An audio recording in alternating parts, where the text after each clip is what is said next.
अस्सलाम वालेकुम नाजरीन, वॉइस ऑफ साउथ एशिया के साथ मैं हूं आपकी मेज़बान शहला महमूद और आप मुझे देख रहे हैं वॉइस ऑफ साउथ एशिया के टी टाइम में। और हमारे टी टाइम में मैं आपकी मुलाकात करवाती हूं शोबिज़ इंडस्ट्री के उन सितारों से जिनके बारे में आप जानना चाहते हैं, जिनके बारे में आप सुनना चाहते हैं। तो जनाब, हमेशा की तरह इस एपिसोड में भी मैं आपकी जो है वो पसंदीदा सेलिब्रिटी को लेकर आई हूं जिनका ताल्लुक है म्यूज़िक इंडस्ट्री से। और म्यूज़िक इंडस्ट्री से ताल्लुक उनका इस तरह से भी गहरा है कि उन्होंने बहुत ज़्यादा अरसा नहीं कहेंगे बल्कि बहुत कम अरसे में ही अपनी एक अलग पहचान बनाई है। क्योंकि म्यूज़िक इंडस्ट्री में बहुत सारे सितारे आते हैं और वो मान भी पड़ जाते हैं, लेकिन वो जो है उनकी जो परफॉर्मेंस होती है जब वो स्टेज पर आती हैं और जब वो परफॉर्म करती हैं तो बस फिर वही नज़र आती हैं। तो जनाब, हम आपकी मुलाकात करवा रहे हैं आज बहुत ही टैलेंटेड बासलाहियत हमारी गुलकारा नताशा बेग से। अस्सलाम वालेकुम नताशा, आप कैसी हैं आप? मैं ठीक ठाक हूं। जैसे कि मैंने अभी कहा कि आप स्टेज पर जब आती हैं तो फिर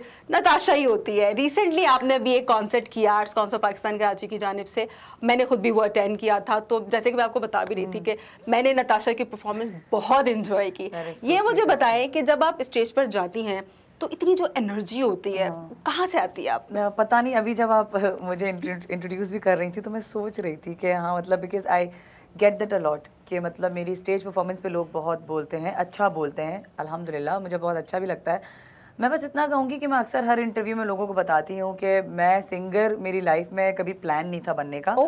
मेरी लाइफ में जब म्यूज़िक आया तो उस तरह से आया था कि बहुत सारे फैक्टर्स थे। उसका मेन फैक्टर था जब मैंने माइकल जैक्सन को लाइव टीवी पे, मतलब लाइव स्टेज पे देखा था कि वो कैसे परफॉर्म करते हैं। और ये कब की बात है? ये was like back in 2000 when he died. तो उसके ऊपर डॉक्यूमेंट्रीज टीवी पे बहुत आने लगी थी। अब हम तो वो जनरेशन है जिसके पास सोशल मीडिया बाद में आया, तो हमारे पास हर चीज़ हमारी मर्जी से हमें देखने को नहीं मिलती थी। जो दिख जाता था टीवी पे तो वो फिर हमारे लिए बड़ा इम्पैक्टफुल, हम देख रहे थे, उसी को एंजॉय कर रहे थे। Exactly, so that was very impactful for me and it impacted me in a way कि मतलब जब मैंने उनको देखा, मतलब स्टेज पर how the person was and you know लोग मतलब बेहोश हो रहे हैं और मतलब एक एनर्जी थी। तो शायद मुझे लगता है कि कोई सबकॉन्शियस में वो बात बैठ गई। अब ऐसा नहीं है कि मैं कोई मतलब स्टेज पे जाके कोई माइकल जैक्सन बन जाती हूँ, आई एम माई सेल्फ, लेकिन आई थिंक इंस्पिरेशन कहीं ना कहीं से तो और मैं उस चीज़ को लेके बहुत सीरियस हो गई कि अगर लाइव जाओ तो मतलब ऐसा करके आओ कि वो लाइव परफॉर्मेंस और लोग याद रखें और मतलब और ऐसा भी नहीं कि आए मतलब एक होता है कि शायद मैं जो हूँ मैं वैसी ही हूँ स्टेज पे, मुझे कुछ मतलब बनने की जरूरत नहीं होती, या मैं कोई अपना आपको कोई बात स्टेज पे चढ़ने से पहले समझाती नहीं हूँ कि मैंने ये करने हैं, मेरे ये क्यूज है। I plan nothing, I just go with the flow. ये नताशा जो है बिल्कुल नेचुरल है। या because I think when I plan I think it's gonna look दिखना शुरू हो जाएगा मेरे चेहरे पे कि मैं स्टैटिक हो जाऊंगी। तो मुझे छोड़ दो और फिर I just be my self and I think this is what people like. बिल्कुल नेचुरल तो वैसे ही अट्रैक्ट करता है। और फिर जब आप कुछ बन के कर रहे होते हैं वो ऑडियंस हमारी में बहुत होशियार हो गई है, तो वो चीज जो है ना वो लग जाती है। जब हमें ही दूसरे का जब पता चल रहा होता है तो मतलब वो भी इंसान है, हम भी इंसान है, we like same people, so of course उनको पता चल जाता है। अच्छा, जैसे कि आपने खुद ही कहा कि प्लान नहीं था आपका कि आप कभी सिंगिंग में आएंगी, तो ये किस तरह हुआ? बस यही मौका था इसी दौरान। अब होता ये था कि बचपन में एक दो जगह कहीं पे अगर गुनगुना लेती थी तो लोग जो है कहते थे बहुत अच्छी आवाज़, तो मुझे लगता था कि झूठ बोल रहे हैं, मतलब मजाक उड़ा रहे हैं, मतलब क्योंकि मुझे कभी भी नहीं था कि मेरी आवाज़ अच्छी है। तो घर वालों में से नहीं लोग इनकरेज करते थे? कभी मतलब उस तरह से मुझे मतलब नहीं परसीव किया कि मैं गाऊँ, और मैं इतना गाती नहीं थी। बस कभी कभार अगर गलती से कुछ गा दिया तो शायद बहुत एक होता है ना कि शायद सबकॉन्शियसली एक आप परफेक्शनिस्ट होते हो ना, तो शायद मैं सुरों के मामले में थी कि जैसा गाना है वैसा ही गाओ। तो शायद मैं वो कभी इस तरह अंताक्षरी खेलते हुए गा दिया तो अचानक किसी ने बोल दिया ओह माय गॉड, और मुझे पता भी नहीं कि मैं सही गा रही हूँ, लेकिन मैं सही गा रही हूँ। तो ये होता था। अब स्कूल वगैरह में कभी स्कूल में कभी नहीं, बल्कि मेरे स्कूल वाले जो हैं वो हैरान होंगे मुझे देख के और हैरान हैं कि ये सिंगर बन गई, क्योंकि बिल्कुल दूर दूर तक ऐसा सीन नहीं था। एंड ग्रेजुअली कॉलेज आने से पहले मुझे जो है फिर एहसास हुआ था, और वही मैंने 2009 की बात की ना, माइकल जैक्सन की डेथ की, तो उसी दौरान जो है मैं ये भी देख रही थी, इंस्पायर हो रही थी as a person, as an artist, उनको देख के।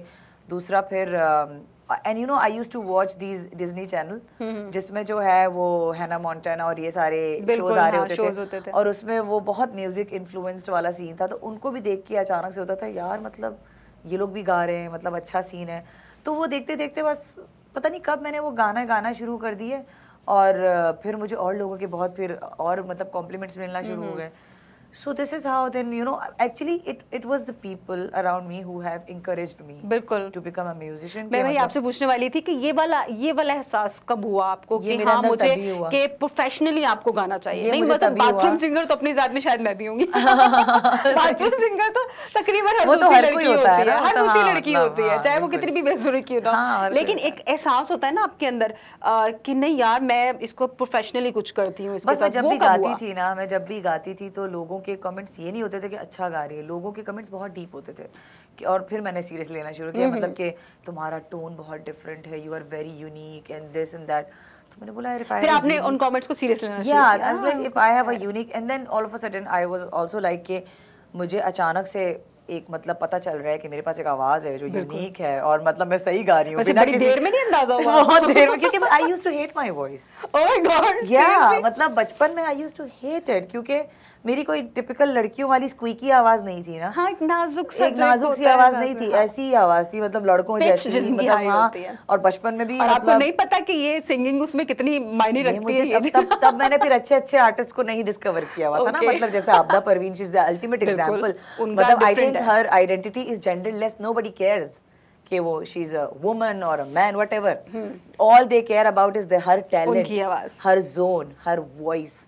So I think with time when I was discovering myself, तो meanwhile फिर मैंने बोलते ना कि अपनी मतलब कि एक इंस्पिरेशन जब देखी तो मैंने आबदा जी को देखा, मैंने कहा कि यार आर्टिस्ट बनो तो ऐसा बनो कि आप बाउंड्री है ही नहीं आपकी, मतलब आपको बाउंड होने की जरूरत ही नहीं है, सुर पक्का होना चाहिए, सुर पक्का, और आप वो चीज कर सको, वो एक जादू ही है ना ये भी, वो एक आप कर सको, मतलब लोगों तक ये चीज पहुंचा सको, लोगों के दिल बदल जाते हैं ना, कुछ हो जाता है जब आप सुर या म्यूजिक सुनते हैं तो कुछ ना कुछ डिफरेंस यू फील। तो वो डिफरेंस जो है मुझे बस फिर क्रिएट करने का मतलब बोलते हैं ना कि दिल हुआ कि मैं भी करूंगी ये। बस जब दिल हुआ तभी हुआ तभी हुआ, बिल्कुल ये अल्लाह को मंजूर था, मतलब ये बात आई थिंक मेरा ये फर्म बिलीव है क्योंकि it was never planned for me, I think it is from the beyond that you know my creator wanted कुछ चीजें तो होती है ना कि कुछ चीज हमारी प्लानिंग होती है, कुछ अल्लाह की प्लानिंग होती है, and this was तो आपने ये भी करना था, this was definitely my creator's plan। फिर आप बचपन में कैसे गा लेती आपका टाइम ही यही था, मेरा टाइम ही यही था। सही। तो खैर ये बताएं कि फैमिली में कहीं आगे पीछे कोई सिंगर दूर तक नहीं है? है विरसे में आया है मुझे लगता है, क्योंकि मेरे ननियाल में कहीं ना कहीं कुछ है। हाँ, ननियाल में है, और ननियाल में भी इस तरह है कि बचपन में मैं मामू को देखती थी क्योंकि वो वहाँ गिलगित में होते हैं, एंड ही अभी तो खैर उन्होंने छोड़ दिया इतना क्योंकि वो जॉब शॉप में लग गए, लेकिन उन्होंने अपना प्राइम टाइम देखा है म्यूजिक का उस रीजन में। तो मतलब हुंजा गिलगित में तो he is a celebrity there ना, वहाँ के फोक सिंगर बहुत अच्छे हैं, so he is that there. तो फिर वो वहाँ पे वो कर रहे थे, मतलब हमारे कराची भी आते थे तो घर पे पियानो आ रहा है, फ्लूट आ रहा है, लेकिन फिर भी ना वो चीजें देख के मुझे नहीं होता था कि मुझे गाना है, अट्रैक्शन होती नहीं, कोई अट्रैक्शन नहीं थी ना, मुझे ये था कि मुझे पियानो सिखा दे या मुझे फ्लूट, हम बस उन्हें देखते रहते थे और मतलब इग्नोर कर, मतलब हाँ कर रहे हैं बस, खुश हो रहे हैं। हाँ अलबत्ता मेरे खाला का बेटा, मतलब मेरा अपना कजन जो था वो मेरा बना क्योंकि फैमिली में था, तो मैंने देखा है कि फैमिली में किसी ने भी कोई फॉर्मल ट्रेनिंग नहीं ली और अचानक से उनके अंदर ये चीजें गिफ्टेड है कि, और मेरी नानी ने मुझे बताया कि मेरे पर नाना भी कोई एक सितार, ये वाला नहीं लेकिन एक नॉर्थ साइड का एक सितार होता है वो बजाते थे, हाँ उस तरह का होता है, वो बजाते थे। फिर मैंने अपने खाला के बेटे को देखा कि वो बचपन से इतना प्यारा मतलब गिटार बजाता था कि विदाउट एनी ट्रेनिंग अगेन, मतलब उसको नोट्स की समझ, उसको मतलब मुझे याद है जब भी आता था मैं कहती थी, बिल्कुल सीखे मैं कहती थी मुझे ये वाला गाना सुनाओ, मेरे फरमाइशें शुरू हो जाती थी, तो वो भी गाता अच्छा है। फिर मेरा अपना भाई मतलब he also when he came in music without any formal training again he became a producer, guitar भी उसने सीख लिया। जब आप गॉड गिफ्टेड होते हैं फिर तो आपको ट्रेनिंग की जरूरत नहीं पड़ती। इट वाज इन माय वो ननियाल वाला ब्लड, नॉट इन ददियाल, इट्स इन द ननियाल। ददियाल में सारे खुश्क हैं। नहीं यार, ददियाल में कोई म्यूजिशियन नहीं है, मैं सारे अपने ननियाल में देख रही हूँ। तो मतलब हाँ, तो वहीं से मतलब डेफिनेटली ये वो चीज वहीं से आई। वो होती है ना, कुछ चीजें आपको खानदानी मिल रही होती है, आपकी जीन में वो चीज होती है और आपको पता नहीं होता, और फिर एक सर्टेन टाइम आता है कि फिर आपको लगता है कि नहीं यार, जैसे आपको लगा कि हाँ मुझे इस फील्ड में कुछ करना चाहिए। तो पहली परफॉर्मेंस कब की थी? फुल ऑफ क्राउड ऑडियंस के सामने? हाँ, अच्छा, इससे पहले तो जब मैंने, क्योंकि जब हिम्मत पकड़ी परफॉर्मेंस करने की, पहले तो कॉन्फिडेंस नहीं था। सही। तो जब लोगों ने कहा कि यार तुम गा सकती हो, तो पहले मैं अपने आप को कमरे में सुनाती थी अपने आप। अच्छा। फिर आप अच्छा ऐसा नहीं रिकॉर्ड करके भी सुनती यार, ये बहुत रिकॉर्डर पे बहुत बुरा लगता था मुझे, इतना बुरा लगता था। अच्छा मेरे कभी किसी को सुनवाया वो कि हाँ हाँ, मैं उसी मतलब मेरे कजन्स और मेरा अपना वही वाला कजन और मेरा भाई, ये दोनों मिलके आपस में जैम करते थे कि वो गिटार बजा रहा है और भाई को थोड़ा सा शौक है। अच्छा, क्योंकि मेरे भाई को शुरू में ड्रम्स का भी बहुत शौक था, तो वो चीजों को लेके उस पे बजा रहा है, बर्तनों को लेके, तो ये जैम कर रहे हैं आपस में। अच्छा, उस टाइम पे ये लोग कोक स्टूडियो देखते थे, तब मैं नहीं देखती थी। तो कोई कोक स्टूडियो का गाना था, तो इन्होंने मुझे दिया, कोई नूरी का गाना था, मुझे याद है, किदार। उन्होंने मुझे ना ये रटने को बोल दिया कि ये करो तो हमारे साथ और फिर हमारे जैम करो। ओके। अच्छा, फिर मतलब ये बच्चे जो हैं ये अपना एक खेल कर रहे हैं। तो ठीक है यार, कर लेती हूँ। और मैं उस टाइम पे खेल रही थी क्रिकेट, अंडर 19। मैं अंडर 19 क्रिकेट खेल रही थी। मैं कराची को हम बताएंगे नताशा बेग जो है वो क्रिकेटर भी बहुत अच्छी है, शुरू तो इनके पट गई है, अभी का नहीं पता, लेकिन अंडर 19 कराची में रिप्रेजेंट करी थी। तो उस टाइम पे मैं मतलब ग्राउंड में ही होती थी, मतलब दोस्तों के साथ, और प्रैक्टिस कर रहे हैं, नेट प्रैक्टिस हो रहे हैं, तो मेरी लाइफ वो थी। तो मुझे याद है हमारे पास तो ये क्रिकेटर बनने से एकदम जो है वो I know it's a weird life, it's a weird life, क्योंकि देखिए क्रिकेटर तो बहुत प्रैक्टिस कर रही थी। और यकीन करें मैं क्रिकेट भी प्लान नहीं था। तो क्रिकेट भी प्लान नहीं था, म्यूजिक भी प्लान नहीं था, तो आपने प्लान किया क्या है? ये बताइए, कभी कुछ प्लान करके कुछ ऐसा जो आपने प्लान करके? इसी वजह से पता है मैं प्लानिंग छोड़ दी है मेरी लाइफ की। ये बिल्कुल आप मेरे जैसी हैं, मैं इसी वजह से अब मैं, मुझे लगता है जो मैं सोचती हूँ वो नहीं होता, तो इससे बेहतर है मैं सोचूं ही ना, और बस अल्लाह मुझे सरप्राइज करते रहे चीजों से। बिल्कुल, और ये बड़ी खूबसूरत बात कही है कि अल्लाह आपको सरप्राइज करता रहे, और मजीद हम आगे भी आपके सरप्राइजेस मजीद जो है वो आपसे उगलवाते हैं। तो यहाँ वक्त हुआ चाहता है एक छोटे से ब्रेक का, आपने कहीं नहीं जाना, देखते रहिए वॉइस ऑफ साउथ एशिया। हम यूं गए और यूं आए।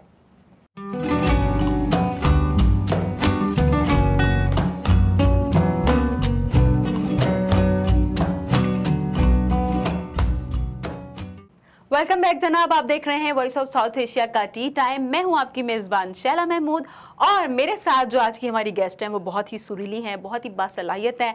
सिंगर तो वो हैं ही, अभी उन्होंने बताया कि वो अंडर 19 में क्रिकेट भी खेल चुकी है। तो नताशा, ये क्रिकेट से यू टर्न मारा आपने म्यूज़िक की तरफ, तो जब क्रिकेट छोड़ रही थी तो तब म्यूजिक की तरफ आ रही थी, तो वो क्या था, मतलब क्रिकेट क्यों छोड़ी, फिर म्यूजिक की तरफ क्यों आई, क्या रीजन था इसका? सो व्हाट हैपेंस इज कि हमारे कल्चर में ऑलरेडी एक प्रॉब्लम है जो बाहर मुल्क में इसको सराहा जाता है। वो ये है कि एक्स्ट्रा करिकुलर एक्टिविटीज जो बच्चों में होती है वो यहाँ पे अच्छी नहीं मानी जाती, टीचर की नजर में, पेरेंट्स की नजर में। तो कहा जाता है क्या उछल कूद करती रहती हो, पढ़ लिया करो, यूं कर लिया करो, ऊं कर लिया करो। सो आई वाज दैट किड जिसको पढ़ाई के अलावा भी कुछ करना था, तो मैं कर रही थी। और मैंने बताया कि मैं तबीयत में भी थोड़ी एम्बिशियस हूँ बचपन से ही, तो क्योंकि बचपन में ही मुझे था कि अगर कुछ करना है तो ऐसा करूं कि बस मरूं तो लोगों को याद आए। क्या तो इसलिए जो है, मतलब मुझे लगता है इसी वजह से मैं ये अपने आप को एक्सप्लोर करने के चक्करों में थी। तो स्पोर्ट्स में बहुत मज़ा आता था, मतलब एक तो क्रिकेट तो मेनली था, उसके अलावा मैंने वॉलीबॉल और पता नहीं शॉर्ट पुट थ्रो और इस तरह की बहुत मैं चीज़ें भूल भी गई हूँ, इतनी चीज़ें मैं करती थी। मैं स्पोर्ट्स खेलती रहती थी। तो अब होता ये था कि मेरे अब्बा को वहाँ से प्रॉब्लम कि भाई ये पढ़ नहीं रही है, ये सिर्फ ग्राउंड में फिरती रहती है, मतलब टॉम बॉय बनी घूम रही है। वो मेरा करियर प्लान कर चुके थे मुझसे बिना पूछे कि मैं डॉक्टर बनूंगी। ओह, ये तो हर दूसरी पढ़ने वाली जो लड़की होती है ना, इंक्लूडिंग मी, मेरे साथ भी, कि बेटी है पढ़ती अच्छा है तो डॉक्टर बनेगी। हाँ, तो कोई मुझसे भी पूछ लो यार, लेकिन चलो ठीक है, फिर भी मेरे दिमाग में था चलो ठीक है यार, बन जाऊंगी, अब्बा के लिए बन जाऊंगी, अब्बा के लिए बन जाएंगे।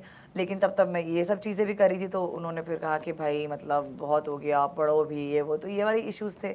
अब हुआ ये कि इतना ज़्यादा, फिर एक होता है कि आप ग्राउंड जब जाते हो आपसे परफॉर्मेंस भी नहीं हो पाती क्योंकि घर से है ही नहीं, बिल्कुल ठीक है। तो फिर और कहीं ना कहीं आपके लाशोर में ये होता है कि यार अब मतलब सपोर्ट नहीं है, I was feeling very disheartened because of course I needed that full support, और वो नहीं मिल रहा था। तो फिर मैंने तंग आकर जो है ना बिल्कुल ही खैरबाद कर दिया क्रिकेट को ना, बिल्कुल कंप्लीट। मतलब आपने अंडर 19 खेला? आखिरी अंडर 19 मैंने 2010 में खेला था, और फिर मैंने खैरबाद कर दिया उसको। अब फिर हुआ ये कि अब एक मेरी लाइफ का एक बहुत बड़ा चंक मुझसे चला गया, और एक वॉइड फील होने लगा, और मुझे डिप्रेशन सी होने लगी। और उसी तो क्रिकेट के दौरान ही मैंने म्यूजिक को पकड़ लिया था, मतलब मैं गाँव आ रही थी अपने मतलब मेट्स के साथ, अपने प्लेयर जो मेरे साथ टीम में होते थे उनको मैं सुना रही होती थी, गानों को गवाती भी थी। तो बस फिर समझे कि म्यूजिक को मैंने फिर पकड़ा, और फिर जो है 2010 के बाद 2010 की बात, हाँ, मतलब यानी कि उस 2009 में, वही मैं कह रही हूँ कि मैं गा रही थी, मतलब छोटा मोटा आसपास दोस्तों के साथ। लेकिन फिर 2010 की बाद फिर मैंने म्यूज़िक को प्रॉपर्ली पकड़ा, क्योंकि फिर मुझे लगा कि अगर क्रिकेट, क्योंकि अगर मुझे वो एक सेटिस्फेक्शन नहीं दे रहा तो क्या पता म्यूज़िक, और म्यूज़िक ने दिया। हाँ, क्या आपने अल्टरनेट ढूंढा? हाँ, अल्टरनेट ढूंढा। Although again my father was not happy. क्यों होते? मतलब नताशा ने जो है वो दूसरी फील्ड पकड़ी तो उस पे भी वो तो भी फील्ड ऐसी चुनी आपने कि क्या बचपन से प्रॉब्लमेटिक चाइल्ड थी आप? मतलब अगर मैं रिकॉल करूं, I think I have never been a problematic child. I have always tried to keep things balanced. कि जिसमें मेरे माँ बाप भी खुश रहे, मैं भी एक मिडिल ग्राउंड के मिले, कि ऐसा नहीं, मैं अभी भी नहीं बोलती कि मैं रिबेलियस हूँ, और ना ये म्यूजिक कि मतलब का डिसीजन भी रिबेलियस था, क्योंकि मैंने बहुत अपने अब्बा से बैठ के जो है ना सुकून से भी बात करने की कोशिश की थी कि देखिए मुझे उस टाइम पे ना छोटी छोटी अपॉर्चुनिटीज मुझे मेरी तरफ आने लगी थी। सही। तो जिस पर आप अप्रोच कर रहे थे तो मैंने कहा प्लीज कर लें। बट प्रॉब्लम अब यहाँ थोड़ी सी संजीदा बात ये है कि मैं बचपन से, because I grew up in a house, of course हम लोग हैं तो हुंजा से है ना, तो दिमागी तौर पे क्या होता है, although Hunzai people are very progressive, which I will never deny, लेकिन क्योंकि एक it was a new idea कि एक लड़की म्यूजिक फील्ड में जाएगी, एक लड़की स्टेज पे रॉक स्टार बनेगी, ठीक है, तो वो एक पिक्चर शायद बन नहीं रही थी उनके अंदर, लेकिन मेरे अंदर बन चुकी थी, क्योंकि फॉर मी मैं इंसान हूँ, मुझे लड़की की नजर से मत देखो, मुझे इंसान की नजर से देखो। और फिर अगर आपके अंदर कोई क्वालिटी है अल्लाह ने दी हुई है, और मेरे 2 भाई हैं, ठीक है, तो मतलब वैसे ही मेरा कंपटीशन शुरू हो गया था कि भाई लड़कों को ये मना है तो लड़कियों को नहीं, लड़कों को मना नहीं है तो लड़कियों को क्यों ये मना है, तो इस तरह की चीजों तो वैसे ही चल रही थी। भाई बड़े? दोनों छोटे हैं, आई एम द एल्डेस्ट। सही। तो बस ये होते होते जो है फिर एक जंग हो गई थी म्यूजिक को लेकर, और फिर जो है ऑलरेडी मेरी फैमिली थोड़ी सी डिस्टर्ब थी, और फिर मैंने जब म्यूजिक चुना तो वो जो डिस्टर्ब्ड वाला सीन था वो फाइनल डिसीजन हो गया, and then my father and we split because I would say कि things were already not working out since my childhood in my like एक सिचुएशन, जिस सिचुएशन में मैं थी, तो समझे कि एक तरह से मुझे लगता था कि बेहतरी यही होगी कि जो डिसीजन मैं लूँ और जिस पर मुझे भरोसा था, क्योंकि मैंने कहा ना कि मुझे लगता है कि it was a decision from my creator, not from me. बिल्कुल। तो मुझे लगा कि अगर मैं इसको रद्द करूंगी ना तो मैं बहुत बड़ी नाशुक्री हो जाऊंगी, तो मुझे किसी वजह से ये चीज़ मिली है, और इस चीज़ को मैं ज़रूर परसू करूंगी चाहे कुछ भी हो जाए, क्योंकि I have to prove a point, क्योंकि इन सबको लग रहा है कि मैं गलत हूँ, मेरा डिसीजन शायद एक बहुत ही कोई, वो कहीं ना कहीं फिर आप वो होता है ना आपकी ईगो पे बात आ जाती है, तो I wanted to prove that कि नहीं जो मैं सोच रही हूँ वो तो सही है। तो मतलब आज तो मतलब unfortunately my father passed away 2 years back in covid, but not because of covid, वो he met an accident and he passed away, but जो एक जर्नी शायद उन्होंने चुपचाप से देखी होगी दूर से मेरी, आई एम श्योर कि उनको इस बात का अंदाज़ा हो गया था कि what I was trying to tell him, and so या मतलब things have a very weird turn now, but now everyone like in Hunza and especially तो चलो Hunza तो overall is proud of me and I'm glad, I would say thanks to them कि एक idea मैंने pitch किया कि भाई एक लड़की म्यूजिक में आई and you guys loved it, you guys have no issues with it, which is very good because this is what हाँ, क्योंकि उस साइड के कुछ लाइक हमारा जो हुंजा साइड है और गिलगित की साइड है, ट्रेडिशंस बहुत मैंने सुना है कि बहुत हैं बिल्कुल, क्योंकि कोई मतलब जाहिर सी बात है कुछ नयापन आने की जरूरत है, दिखाना होता है, कभी कभार लोग अपने कंफर्ट जोन से बाहर नहीं जाना चाहते, जो देखा है वही चलाना है। ये भी तो होता है ना नताशा कि आपकी तरह बहुत सारी लड़कियां हो सकता है कि वहाँ पर भी हों, कुछ एक्ट्रेस बनना चाहती हूँ, कोई सिंगर बनना चाहती हूँ, लेकिन वो वाली बात होती है ना कि हर किसी में टक्कर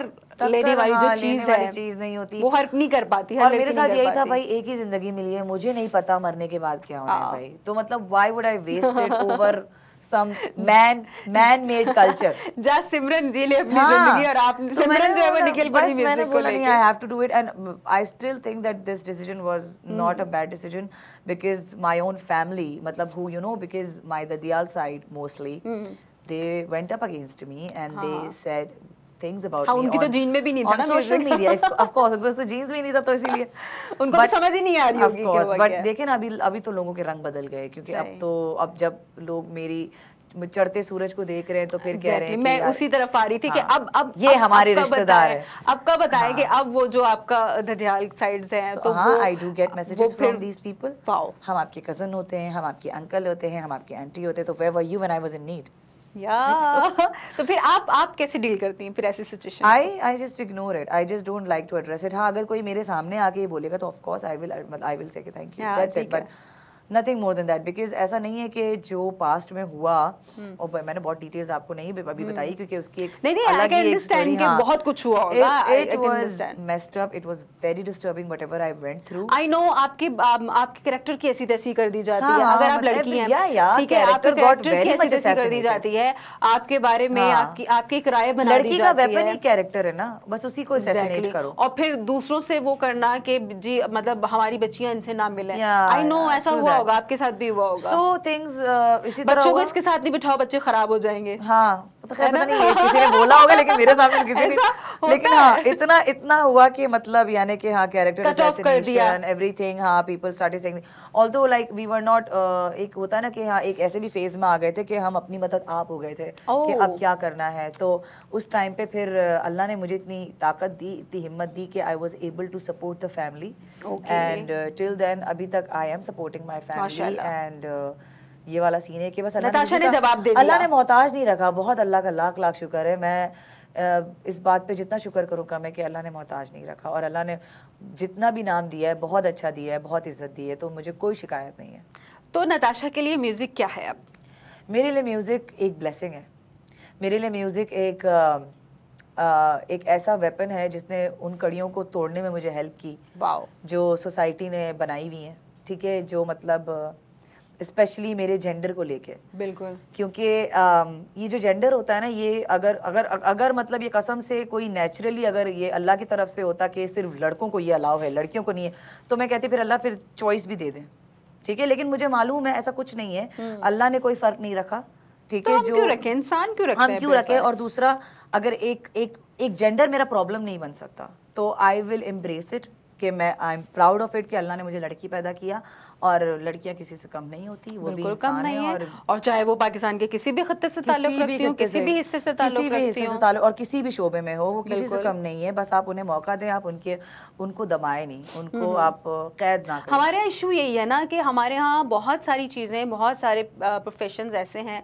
कि जिनको हमने खुद ही, हालांकि ऐसा होता नहीं है, वो हमने बींगा सोसाइटी, बींगा माशरा, हमने कह दिया कि वो हमने वो कर दिए ना, कैटेगराइज कर दिए कि लड़की है तो ये कर लेगी, लड़का है तो ये कर लेगा। मसला ये है कि सारा गैरत का ठेका हमने क्यों लिया है, मुझे समझ नहीं आता है। सारे ठेकेदार बने हुए, मतलब नहीं बनना फिर यार, फिर ठीक है ना, नहीं बनना लड़की, अब क्या करे, पैदा हो गए लड़की तो मतलब सारा बोझ इधर तो नहीं चाहिए। बिल्कुल, मतलब आप लड़कियों का भी दिल है, हम भी इंसान हैं, हमारे अंदर भी ख्वाहिशात होती हैं, हमें भी कुछ कर दिखाना है, मतलब एक तमन्ना होती है, हर किसी की होती है। और क्रिएटिविटी वाली जो इतनी भी फील्ड्स हैं, मैंने मोस्टली अभी तक के अपने एक्सपीरियंस में ये देखा है, उसमें ज्यादा कामयाब लड़कियां हैं rather than boys। बिल्कुल है कि जो कुछ क्रिएटिव काम होते हैं, चाहे वो पेंटिंग का हो, इवन चाहे म्यूजिक, कोई भी हो, मतलब लड़कों से ज्यादा लड़कियों को ये मे भी शायद गॉड गिफ्टेड चीज होती है कि वो अल्लाह ताला ने दी हुई है। और मेरे लिए अभी भी, हालांकि शायद मेरे स्टांस से लोगों को लगता होगा कि मैं शायद यहाँ पे अगर मैं लड़की कर रही हूँ तो शायद मैं लड़कों को डिमीन कर रही हूँ, ऐसा कुछ नहीं है। नहीं, और मैं भी हाँ ऐसा कहेंगे, दो लड़कियां मिल गई हमारी ऑडियंस, मतलब मेरे लिए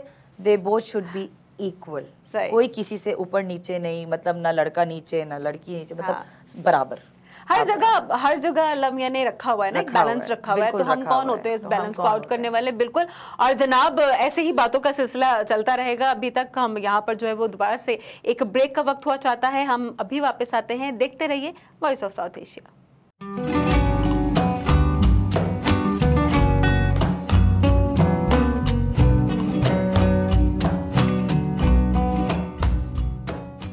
वेलकम बैक जनाब, आप देख रहे हैं वॉइस ऑफ साउथ एशिया। मैं हूं शैला महमूद और हमारे साथ मौजूद हैं नताशा बेग। और नताशा बेग जो हैं वो माशाल्लाह से बहुत अच्छी हमारी सिंगर हैं। तो नताशा, अभी रिसेंटली आपने जो है वो अल्लामा इकबाल हमारे जो शायर मशरिक हैं उनका शिकवा जवाब शिकवा गाया, तो ये कैसे आपको आया कि नॉर्मली जो होता है वो सिंगर्स जो होते हैं वो लव सॉन्ग गा रहे होते हैं, या ये नॉर्मली यही होता है कि वो जो चीज़ हिट होगी वही करना है, तो आपको ये ख्याल कैसे आया कि आपको जो है वो इकबाल की जो वो शायरी को गाना चाहिए, ये कहाँ से आई? ख्याल नहीं आया, ये भी हो गया ये भी हो गया क्योंकि मतलब obviously I was lucky enough to be in Coke Studio, which is the biggest platform in our country और बाहर भी बहुत माना जाता है। तो और वहाँ पर मतलब ये भी किस्मत थी कि मुझे मिला भी तो अल्लामा इकबाल की शायरी मिली। और कोक स्टूडियो जो है वो एक ऐसा जुआ होता है आपके लिए, एक सिंगर के लिए, एक आर्टिस्ट के लिए कि हिट तो मिस या तो मिस, ठीक है, बिल्कुल ऐसे है। तो जब मुझे ये गाना मिला कोक स्टूडियो में और मेरा पहला डेब्यू और अल्लामा इकबाल का भी डेब्यू मेरे साथ, तो बहुत I was actually not sure कि ये क्या मेरे साथ क्यों हो रहा है। मतलब मैं तो नई आई हूँ, मेरे साथ क्यों कर रहे हो ऐसा? But because of course I mean nothing is wrong with the thing that I got, but I was like यार मतलब कुछ तो मेन स्ट्रीम दो यार, ये तो लोगों के सर के ऊपर से जाएगा, ऐसा वाला सीन।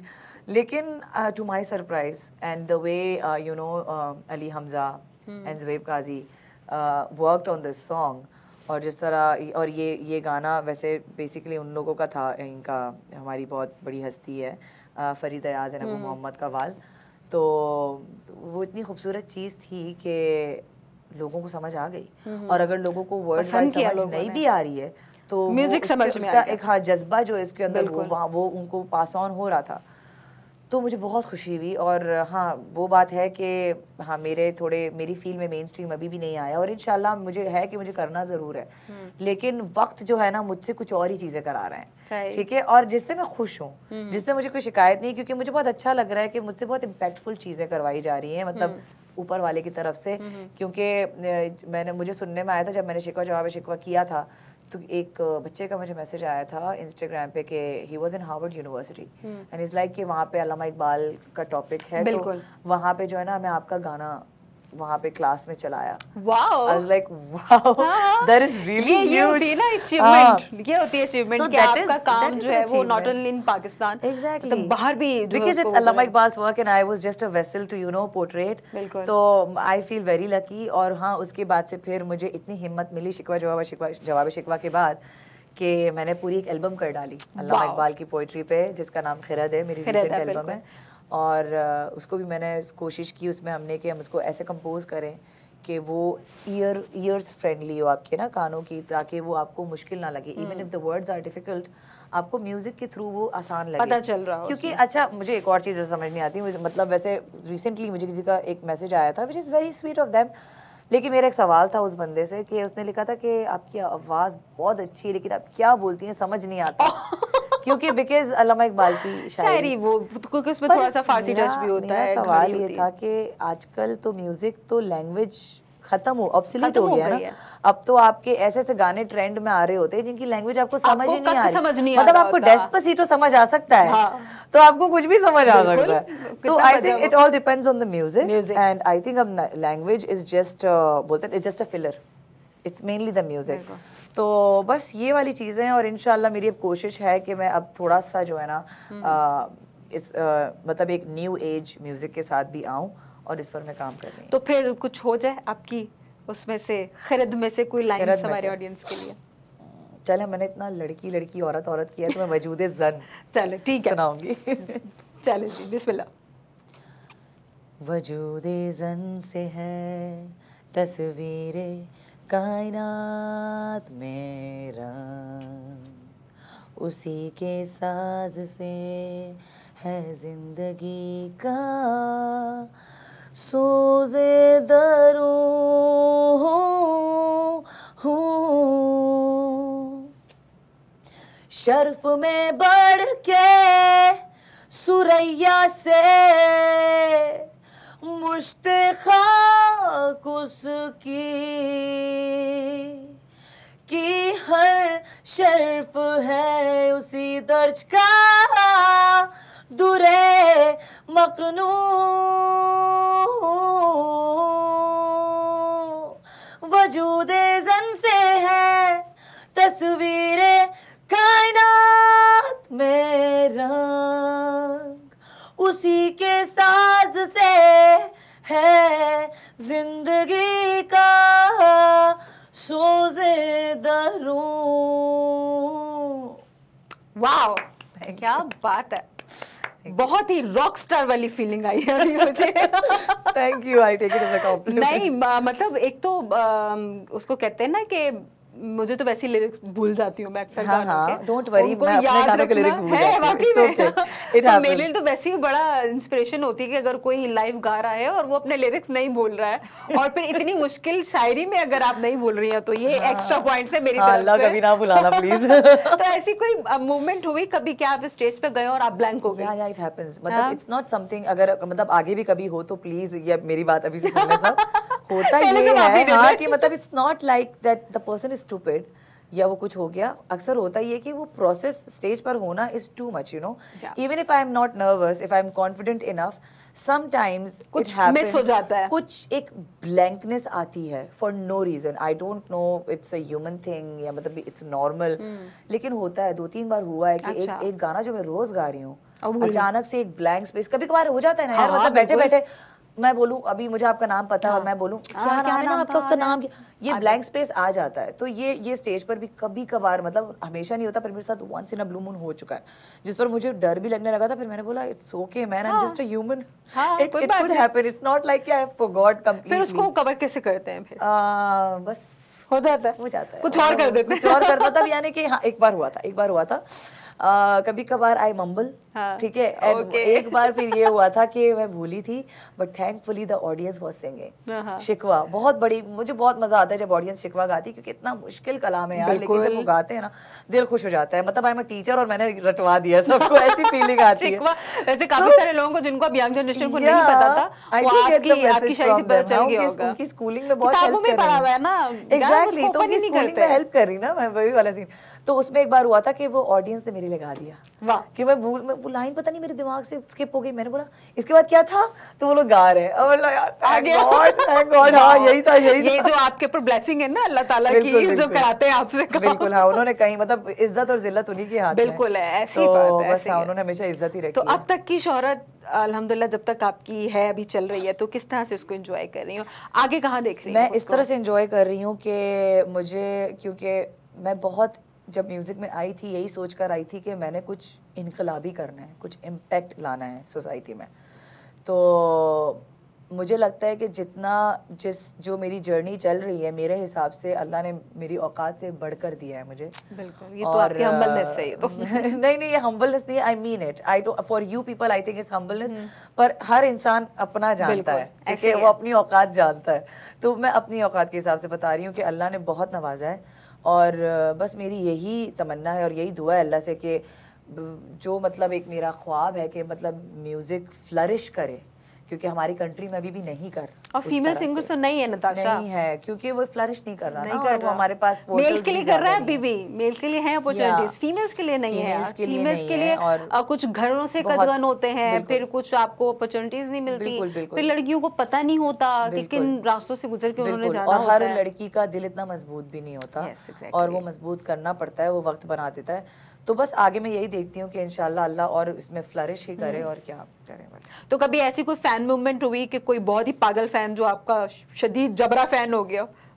कभी ऐसा हुआ? मतलब बहुत सारे होते हैं, अभी पता नहीं मुझे क्यों याद नहीं आ रहा है लेकिन इस तरह के बहुत बहुत जबरदस्त सीन होते हैं मेरे साथ कि मुझे बहुत अच्छा लगता है। पर एक minute, let me just remember, ये कुछ याद है क्या? या आई ऑलवेज थिंक कि मैं इस तरह की चीज़ें अपने किसी मतलब मेमोरी में सेव रखूं, बट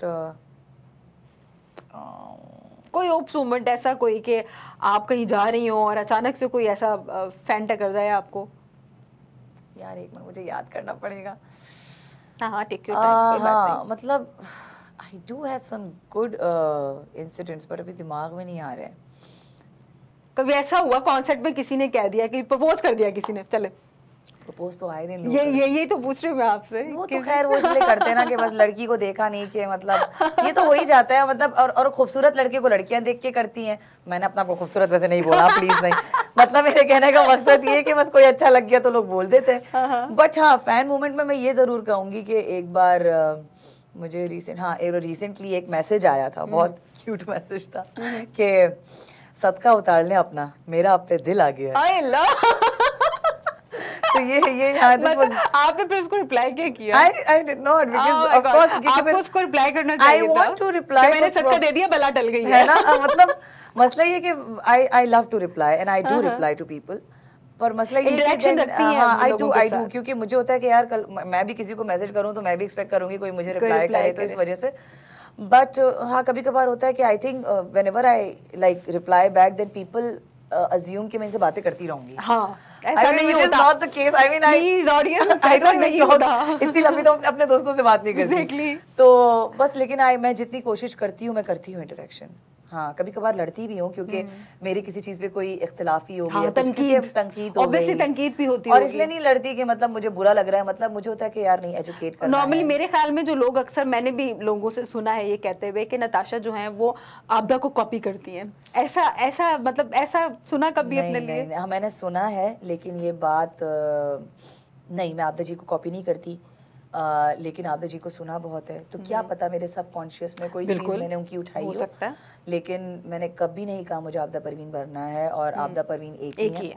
क्योंकि कोक स्टूडियो के बाद बहुत ज़्यादा हुआ था, लोगों ने अपनी तरफ से ना बिना मुझसे पूछे मुझे लक़ब दे दिया मिनी आपदा परवीन। मतलब which is like for me it's like it's divine and it's amazing, लेकिन मुझे उस चीज़ के बारे में अच्छा लगना भी गुनाह लग रहा था कि नहीं कैसे हो सकता है, आपदा परवीन कोई दूसरी कैसे हो सकती हैं।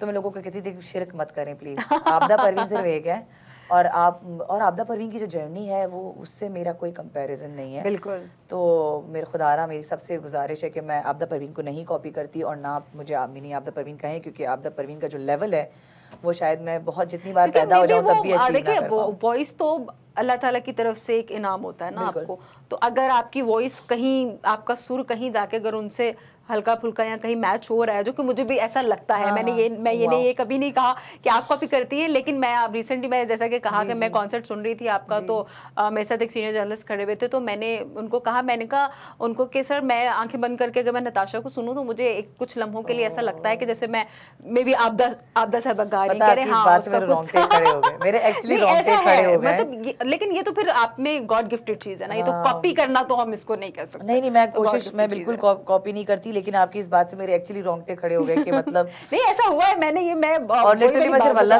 अल्लाह से पूछ रही हूँ कि सीरियसली आपने ऐसा किया है मेरे साथ? अच्छा नहीं, इंशाल्लाह जितनी कामयाबियां अल्हम्दुलिल्लाह आपदा साहब ने अभी तक समेटी हैं, अभी तो आपकी उम्र ही क्या है, तो हम दुआ करते हैं कि इंशाल्लाह आगे भी जो है वो नताशा ऐसे ही कामयाबियां समेटती रहे। आखिर में कोई मैसेज आप खास तौर पर यंग सिंगर्स फीमेल्स को देना चाहें? अगर यंग सिंगर्स फीमेल्स को यही कहूँगी कि मतलब the journey is not that easy, but I think अब सोशल मीडिया की वजह से फिर भी थोड़ी बहुत एक्सेप्टेंस आ गई है, मतलब हम तो सोशल मीडिया से पहले वाले लोग हैं, तो अगर आपको अपना करियर इसमें बनाना है तो किसी की मोहताजी पे ना जाएं, just believe in your self, and now that you have a tool that is social media, use it very nicely, मतलब जो इसका एक सही इस्तेमाल है उस तरह करें, कंसिस्टेंट रहें और अपने ऊपर भरोसा रखें, और नतीजा अल्लाह पे ही छोड़े, क्योंकि बोलते ना कि इज्जत और जिल्लत वही देने वाला है, ऑल्सो आपकी फेम है या नहीं है वो भी वही देने वाला है, कोई इंसान आपको कहीं नहीं पहुंचा सकता सिवाय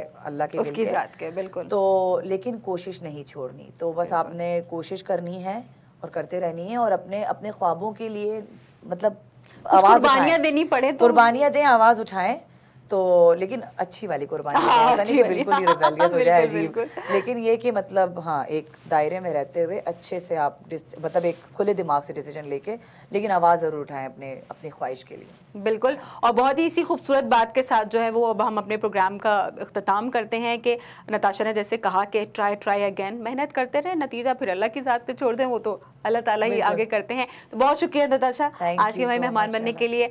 मुझे उम्मीद है कि आप लोगों ने बहुत इंजॉय किया होगा आज का एपिसोड, और नताशा के बारे में जो लोग जो कुछ जानना चाहते थे और जो कुछ हमें क्वेरीज भी आती हैं, तो वो मोस्टली कि आज हम शायद उनको पूरा कर चुके होंगे। तो जनाब इंशाल्लाह इसी तरह से अगले एपिसोड में आपसे मुलाकात होगी, बिल्कुल ऐसे ही शोबिस की इंडस्ट्री के जो है वो किसी झिलमिलाते सितारे के साथ। तब तक आपने जो अपना बहुत सारा ख्याल रखना है, और मुझे दीजिए इजाजत, अल्लाह ने के बाद।